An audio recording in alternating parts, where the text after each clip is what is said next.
I still got some love deep inside of me. No need to lie to me. Hey guys, my name is Hayley Manners. Welcome back to my channel. I'm super excited to be bringing you guys another video this week. If you clicked on this video, you're probably a high school athlete who is looking to play your sport in college, get all the inside scoop on that process. Let's just get right into it. I have lots of tips for you guys and I'm going to be sharing a little bit about my experience, so hopefully some of it's helpful. Just a quick disclaimer before we get started. This is specifically my journey and my experience with getting recruited to go D1. Everyone's path is unique and everybody has a different experience when it comes to the recruitment process. Also, I'm an international student, so the process looks completely different. There's a lot more layers compared to American citizens. Just want to put that out there. This is strictly my experience and this is not professional advice. It's just tips that I've learned along the way and hopefully it can help you guys in some way. Let's do a little short intro about how I got into sports in the first place, and specifically track and field. If you guys haven't seen my very first YouTube video, I gave you the entire story about my history with becoming an athlete and what that looked like. Basically, I was a gymnast for 6 years competitively and played all kinds of sports in high school. Ended up settling on track and field. It wasn't until grade 11 where I actually started taking it seriously, and I joined a club, I had a coach, I was working out 3 to 4 times a week. I feel like starting in grade 11 is a lot later than most kids who are trying to compete in their sport for college. I was able to somehow swing it to get recruited. But yeah, basically my best event in gymnastics was vault. I definitely talked about this in my first video, but that skill kind of translated over to the long jump runway and I found my talent in that event. Just want to kind of put it out there that it took me 2 years to get recruited and sign with a D1 school. For other athletes, it'll take 6 years. Sometimes it takes less than a year for some people. Like, it really varies, and I feel like track and field is unique in that sense too, which we'll get into that, but it's very different than a team sport. So it's never too late.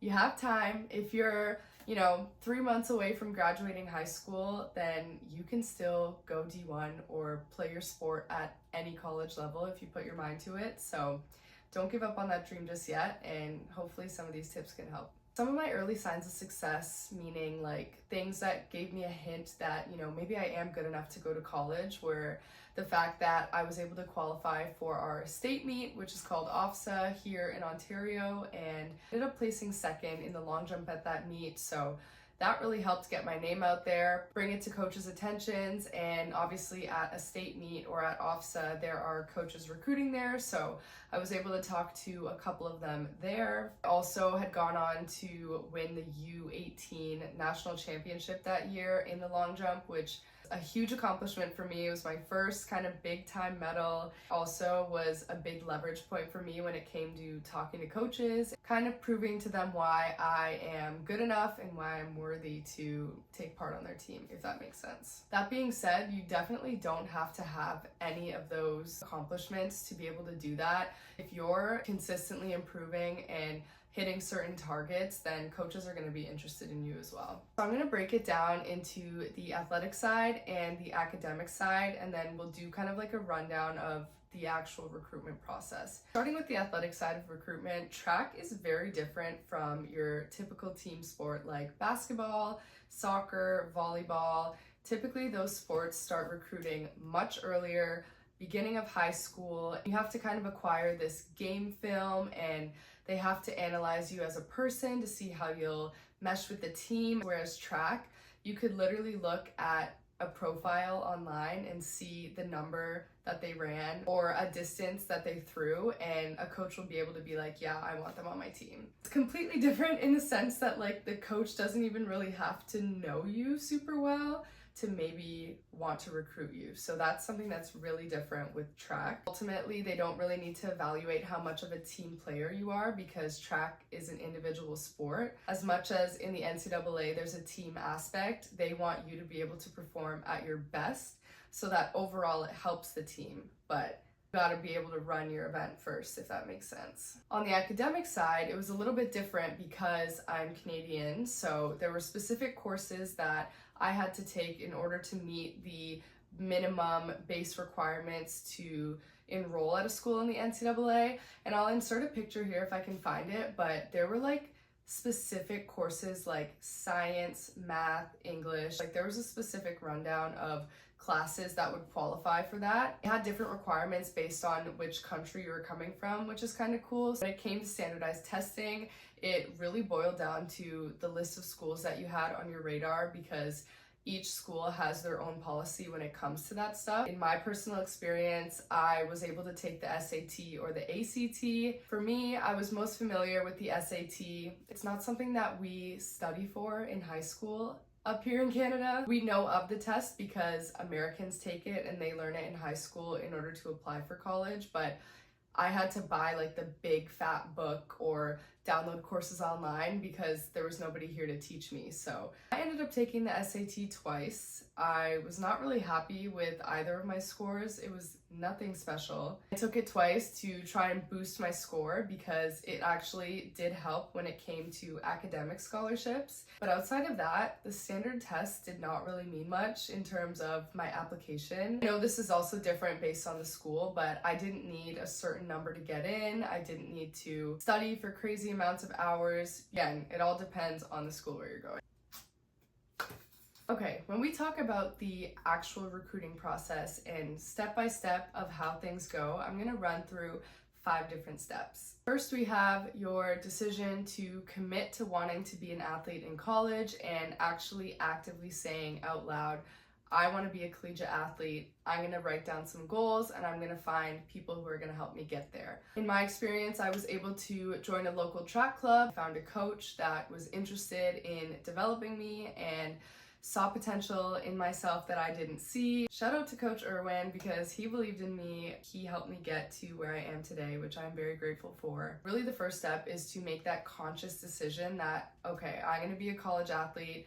Let me lay out the steps that it's going to take me to get there and see who can help me. Next is probably the most stressful and scary part of the entire process, which is your outreach to coaches. So this can obviously happen in 2 different ways. You can either have inbound communication from coaches, which just means they're calling you, they're emailing you, hitting you up because they found you and they're interested, or you could be the one calling and sending all those emails, doing your research, and making sure that the coaches know who you are. Even though I had that Canadian Championship accolade on my radar, I was by no means one of the top athletes that was being recruited in my class. I personally did not get a ton of inbound communication from different coaches just because my skill level was not comparable to some of the top jumpers in the nation at that time. So I actually was responsible for doing a lot of the research on schools that I wanted to attend to, finding coaches' emails,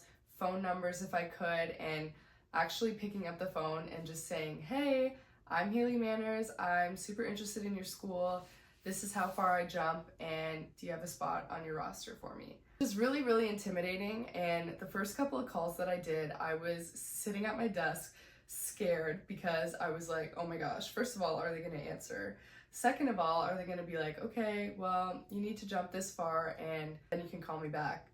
And let me tell you, I definitely had some of those responses because, again, I had decent marks out of high school, but it wasn't anything that kind of made me stand out above the rest. Some were like, ooh, we're super interested, and others were like, oh, we kind of need you to get here first before we can keep talking to you. When it comes to some of the schools that I was interested in, I had outreach from 4 or 5 Canadian schools, and then I would say 5 or 6 US schools. Out of all of those, I went on 3 visits. I went to Guelph University in Ontario, Simon Fraser, and Central Michigan, which is where I ultimately ended up. I honestly knew from the jump that once I was good enough, I wanted to go to the NCAA, I wanted to go D1 if possible. Once I had the opportunity presented in front of me, it was like, I'm going, like, not giving up that opportunity. But back to the communication piece, you're gonna have to reach out to coaches regardless of if you're the top jumper or sprinter or thrower in the country. Coaches like to see that initiative that you're able to reach out,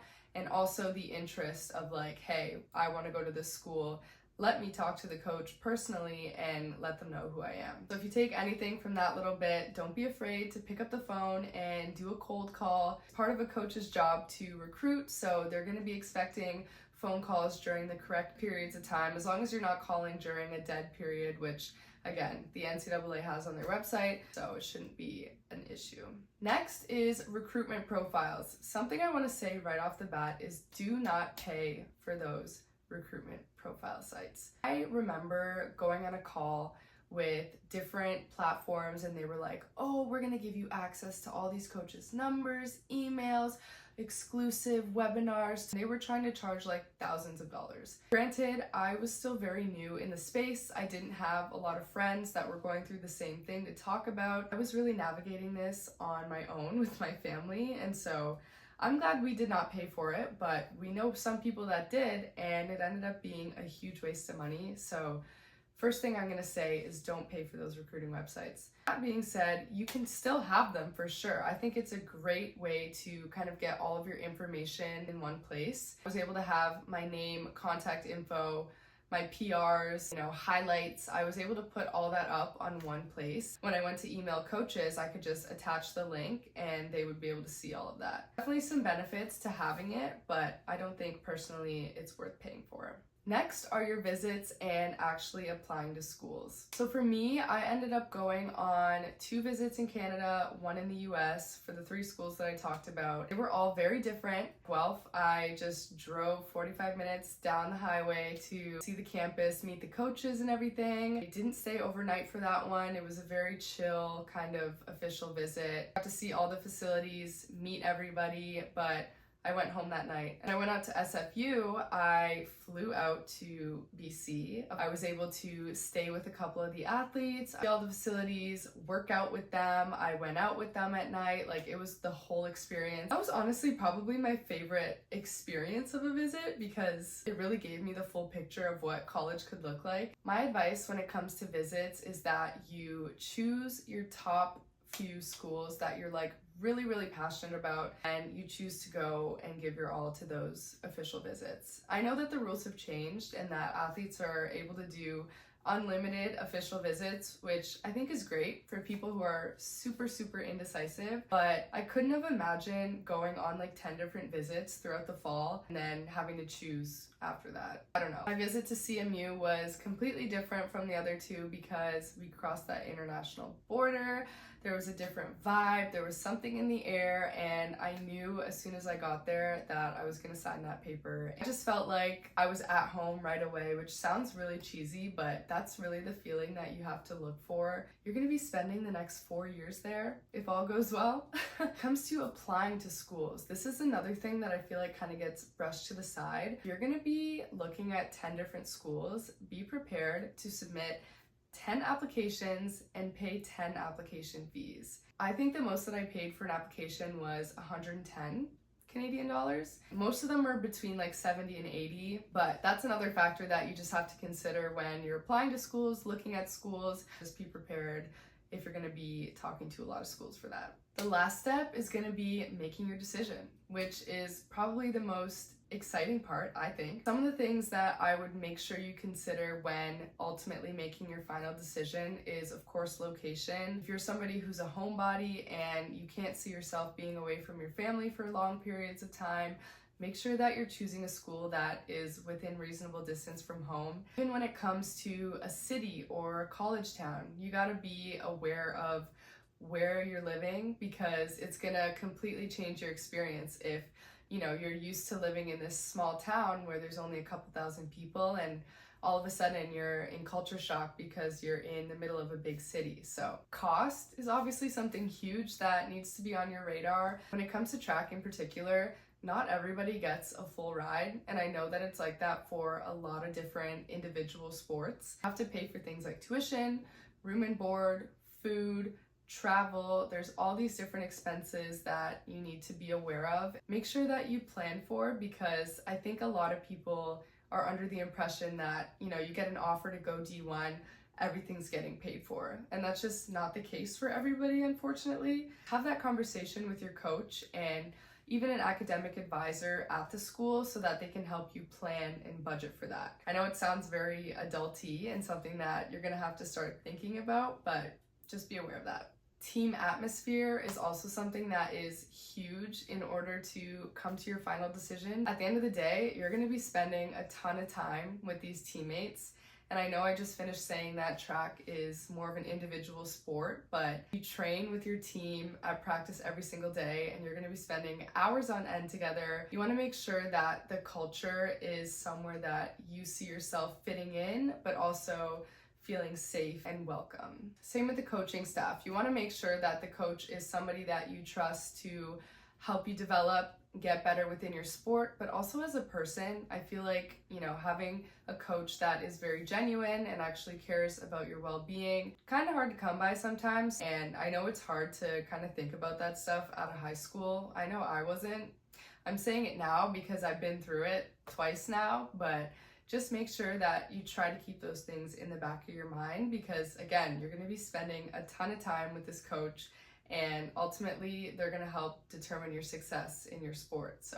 And then lastly, I would say academic program. You got to think about the school aspect. You are a student athlete. You got to remember that. You should make sure that the schools that you're looking into have your desired academic program. But yeah, to tie that all into my specific journey, as you guys know, I committed to Central Michigan University where I ran track and field there for 4 years. Got my degree in kinesiology and then ended up transferring to UCF for grad school, and I'm still there.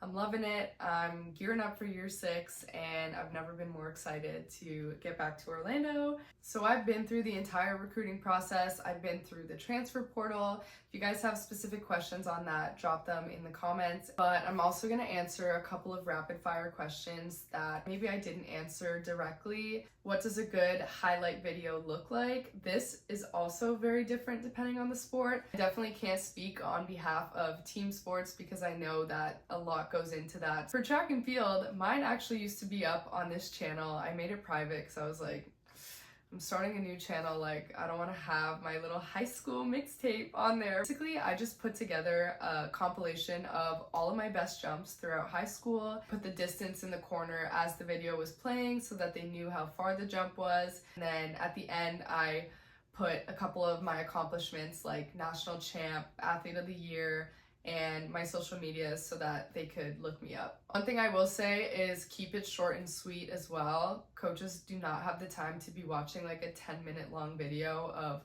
all of your events, all of your jumps, whatever it may be. They just want to see you and your best clips. Something I also didn't mention was when you're reaching out to coaches, obviously a really good way is to find their email or their number. Also be recruiting questionnaires on pretty much every athletics college website. You would go to, say you're going to UCF, go to ucfathletics.com, click on your sport, and then there should be a drop-down menu that says recruit questionnaire or recruit HQ, and you go there and you fill out that form and that sends a direct notification to the respective coach. Okay, and then a final tip that I'm going to give is when you're talking to a prospective college coach or institution, make sure you have questions.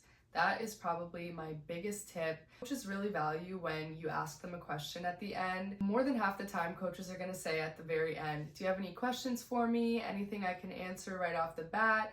And if you just say, no, I think that's cool, it was nice talking to you, then they'll be like, whatever. But if you're one of those people who are like, yeah, actually, I had a question about this academic program, or, how many girls on the team are doing this major? Any sort of question that shows that you're engaged and interested can really help you stand out on a recruiting call. But yeah, that's all I have for you guys today. I hope that this was informative, helpful, and I know I would have loved to watch a video like this when I was in high school. Hopefully you guys could learn something or take something away from this video. I'm excited that you're here. Make sure you hit subscribe and I'll see you in the next one.